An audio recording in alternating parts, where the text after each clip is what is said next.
हाँ madam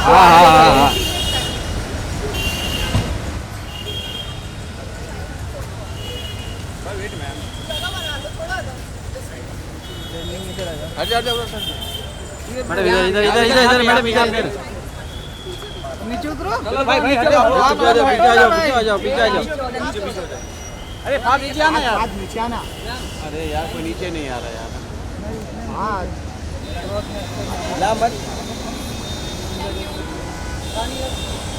ma'am यहाँ पे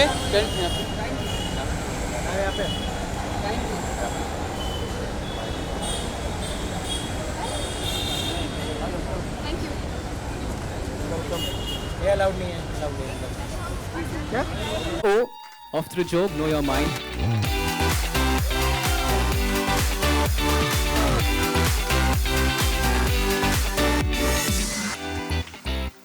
Last but not the least, guys, we have amongst us Shaheen Bhatt, who herself has battled through mental health problems and is now standing strong as a poet, author, and a screenwriter. A huge round of applause for Shaheen Bhatt.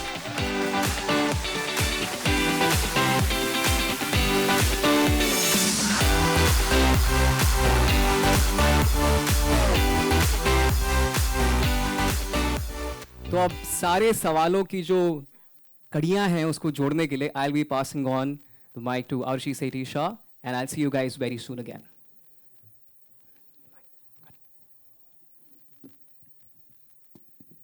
Hello. Good afternoon. Afternoon हो गए? All right. So class में जब भी teacher आती है और students फिर क्या बोलते हैं? Good. So आज हम सब so firstly thank you so much MTV for doing something like this. We've been speaking about it backstage as well कि how important this is. The most beautiful point is कि हम सब जो room में बैठे हैं at some point or the other we've all been students, right? और जब भी वो शब्द आता था एग्जाम तो क्या होने लगता था हम सब के मन में माइंड में स्टमक में थोड़ी चर्निंग हुई है मुझे आज भी वो शब्द सुनकर डर लगता है आपको So we all have that in common, right?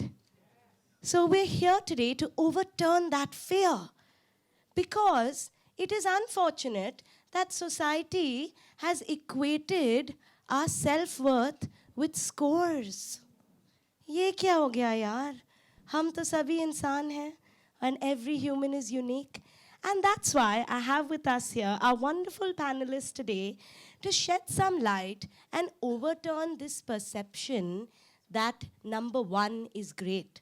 Asal mein to, if you show up for yourself every day, you breathe every day, in that there is so much greatness. In being alive, there is greatness. And let's champion that more and more every day. So I want to welcome all of our panelists and thank you for being here. I want to ask all of us here today, beginning from you, Shaheen, what has motivated you to join this course? I mean, I think we all, like you said, I think we all remember how stressful or rigorous school was or college was for us at one point or another. And I think it was stressful whether you were a good student, whether you were an average student, whether you were a poor student, for different reasons. If you're a good student, there was a lot of pressure to continue to do well, to outdo your classmates, to perform consistently. And if you're a poor student like me, it was stressful for a whole number of other reasons because, you are constantly trying. And for me, I was a poor student not for lack of trying. I tried really, really hard. 2 years in a row, I got the best effort medal in school. So I tried really hard, but that particular type of learning just wasn't for me. It wasn't my strong suit. And had I equated my entire self-worth, which I did at that time, with how I was performing in those numbers, it was a very poor situation for my mental health. I didn't do very well with that. So I think it's just really important for us to have this conversation, for us to talk about what it means to students, the pressures of school, the pressures of college, what it does to your mental health, And how we can't just constantly keep equating, like you said, our self-worth with that number. And I really truly believe that the scars that we collect in youth are the ones that tend to stay. So it's very important for us to not put students and children in situations like that as much as we can. So yeah, I just think it's a really important conversation for us to be having. Thank you, and thank you for joining us. Anirudh, what has motivated you to join the cause and be here today? Good afternoon, everybody. It's a real pleasure to see so many faces. Should I be speaking in Hindi, English? How are you all comfortable? If I reach your hearts faster through Hindi, I wouldn't even mind speaking in Hindi. Yet enough, I want to tell you, I'm here because I've been a mental health professional supporting the cause of student mental health since the last 35 years. I began my journey from Delhi as a student myself, having been through the pressures during those times, 3 decades back, to what it is a situation now. And we were just having a chat, how difficult life has become and how competitive it's become now is something where mental health has to take the front seat. And that's why I'm here today to talk to you all and see that though the face has been changing, yet enough, it is really essential that we all together stand up to this cause and support it. And school mental health has been my forte, though I'm a clinical psychologist and I support clinical issues too. But going to schools, propagating it to the student body and then to the parent body is what actually is my future goal till the time I live. Thank you. Thank you. And thank you for dedicating more than 50%, more than 80% of your life to children and their mental health. Thank you. Anchal, what has motivated you to be with us today? So I think it's simple. I feel parents have a lot of power over how children are. And if we can convince even one parent to stress the child lesser and for that child to be happier, have less anxiety, I think we'll be able to make a difference. And I'd like to speak about how I was a child and I was very bad at studies. And I used to believe absolutely that I won't be able to do anything in life. But well, clearly that's not true. And I could only understand that because there were certain people who believed in me in a certain way, who were not my parents. And that actually helped. So if I got that belief from my parents, that would be so different and so supporting. So the whole motive of me doing this or speaking here today is that if one of you also can be kinder, nicer, not saying that parents are not nice and kind to their children, but just more compassionate. And if it helps your children and you, that would be great for me. Thank you so much. Let's give it up. Ankur. So, first of all, I mean, it's a great cause, right? That in itself is a reason enough to be part of it. But just like MTV, we also have a lot of young people as our consumers. We speak to a lot of young people through our social media channels. And it's just about spreading a message. And actually, more than a message, an awareness about an issue which is actually like very crucial. We are most impressionable at that age. So it's very important to send the right message across to educate people. And yeah, we try to help in whatever way we can. And on a personal level, something very close to me as well. I mean, I've been through all those phases in my student life. So yeah, I totally get it. And yeah, happy to help and spread the right message. Thank you. Thank you so much for your support. And in this journey, we need everybody's support because सब एक time पे बच्चे हुए हैं, सबका मन है. And अगर हम बोली और सोच नहीं बदलेंगे तो आगे कैसे बढ़ेंगे? Yes? All right, so that brings us to what has joined us in this cause together. And very correctly said by Anchal, we are here to understand as parents and well-wishers, support systems, how can we create a safe space and a compassionate voice within for the student. So like we saw, right, we do some of us like 90%, some of us we do And that has been the level that we've always had to achieve. Anchal, coming to you, what were your struggles during your academic journey? So I firstly think that I'm not good at math. I'm not good at science. But if you're not good at math and science, you're told to do maths and science. So then I thought, okay, fine, I will do business or law because those are the professions only that we respect, right? Nobody thinks a psychologist can make money or a hairstylist or a tattoo artist can make money. But actually, they do make lots of money. But we don't know about it and nobody talks about it in schools. Nobody talks about it to parents.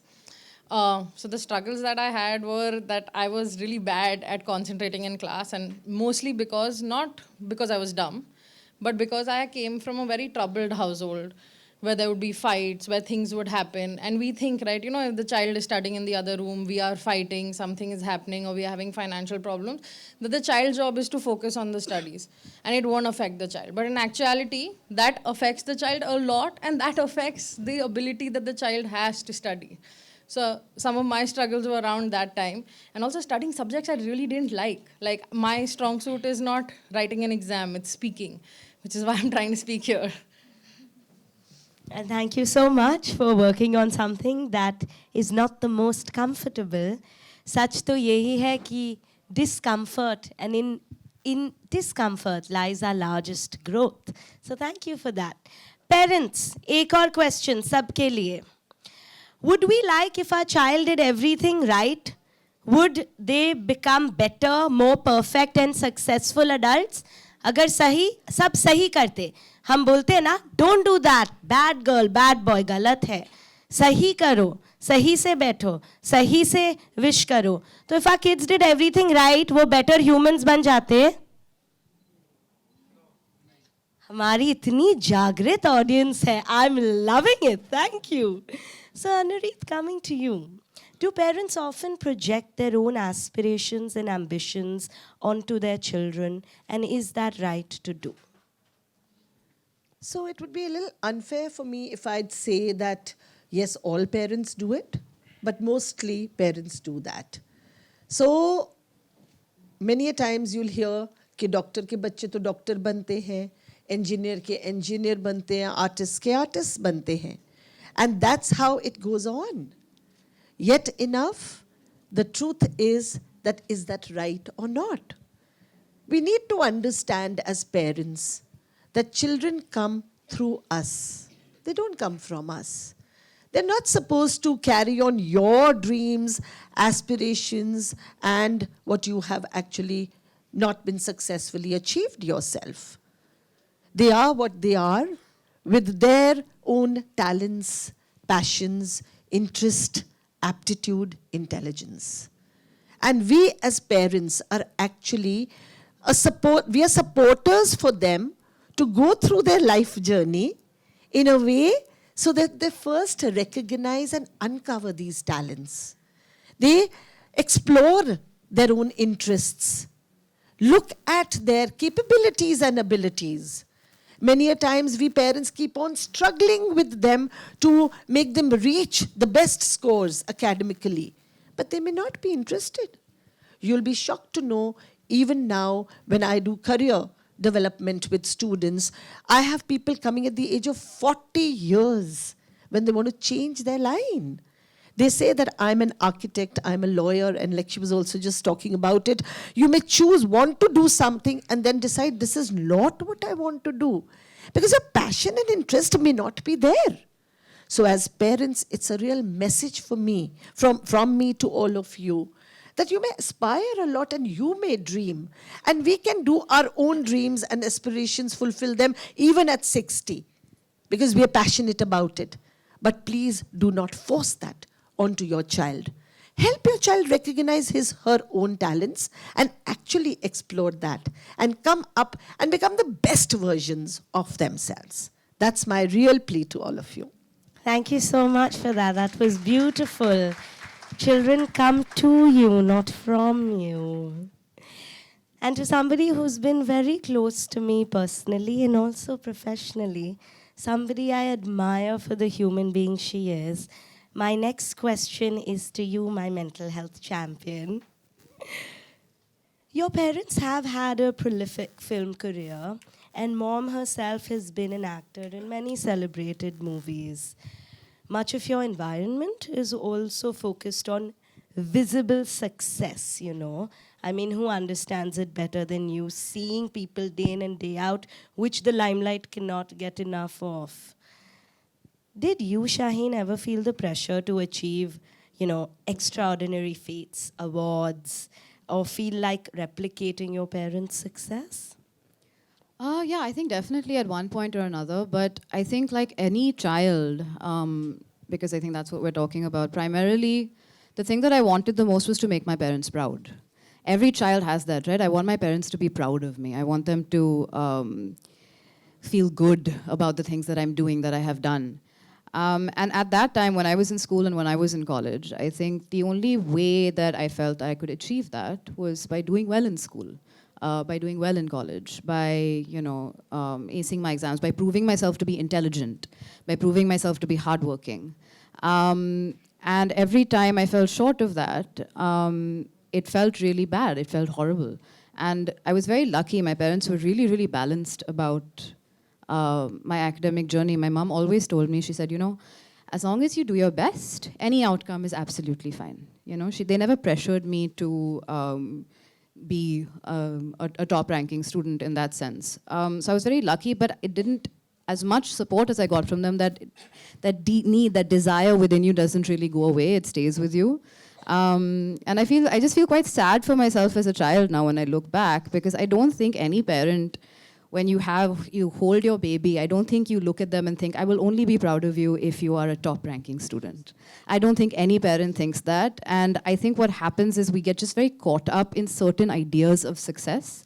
So when you talk about pressure to be successful, yes, at one time or another, I thought this is what success maybe is supposed to look like. And what I realized was that my idea of success was just slightly warped. I know a lot of very outwardly successful people, that are inwardly not very successful people, that are not very nice people, that are unpleasant people. So I think the question to really ask is, what is success? What does a successful person look like? Is it just the fact that you make a lot of money, that you do very well in school? Because I think it's so much more than that. It takes a lot of different facets to make a person well-rounded. And what the word success I use for want of a better word, but yeah, it takes a lot more than just one thing to make someone successful. And that's so beautifully put. I think the pursuit needs to be one of excellence over success. Yeah, and thank you for sharing that with us.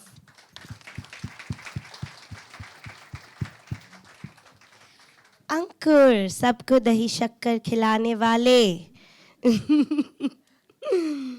So, Ankur, I want to ask you, how has competitiveness in your academics contributed to your view of success in life, what we were just speaking about? So I'll answer that in two parts. So competitive spirit, I believe, is very important, right?